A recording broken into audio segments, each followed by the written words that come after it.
Welcome back to the Angus Report. I'm Crystal Albers. Joining me in the studio today is Chelsea Good of the Livestock Marketing Association, the Vice President of Government and Industry Affairs. Welcome to the program. Thank you, Crystal. Thank you for having me. We're glad you're here. First, let's get started by just talking about why should Angus producers sell at auction? Well, there are a lot of benefits to selling at your local auction market. One of those is going to be price. When you've got multiple people competing for your livestock in that competitive bidding environment, that helps you get top dollar. Second, I would mention is the help complying with regulatory requirements. You've got a veterinarian there at the auction market who can write health certificates and help with the other movement and animal health requirements that those livestock need to be in compliance with. Finally, and maybe most importantly, is that guarantee of a good check. When you sell at a local auction market, you know that you are going to get paid.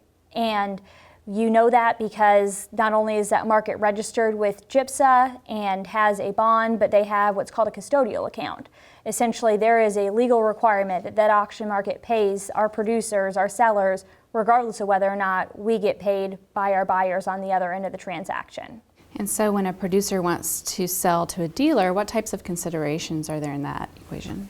You know, dealers are a big part of our business. They are a major component of the auction market business in terms of one of our big buying customer bases. However, if you're a producer and you're thinking about selling to a dealer in a country, one consideration I would really encourage you to think about is that risk of payment default, dealer default.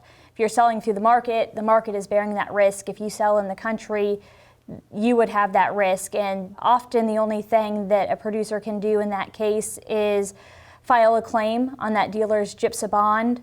Unfortunately, those bond payments are really insufficient. As an organization, we work a lot with our local livestock auction markets to make sure that they are aware of the risk in terms of a dealer default and that they're practicing best business practices.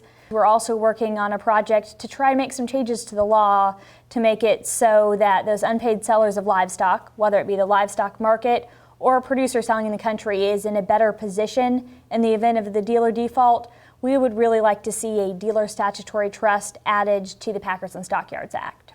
And talk a little bit more about the dealer statutory trust and why that's important.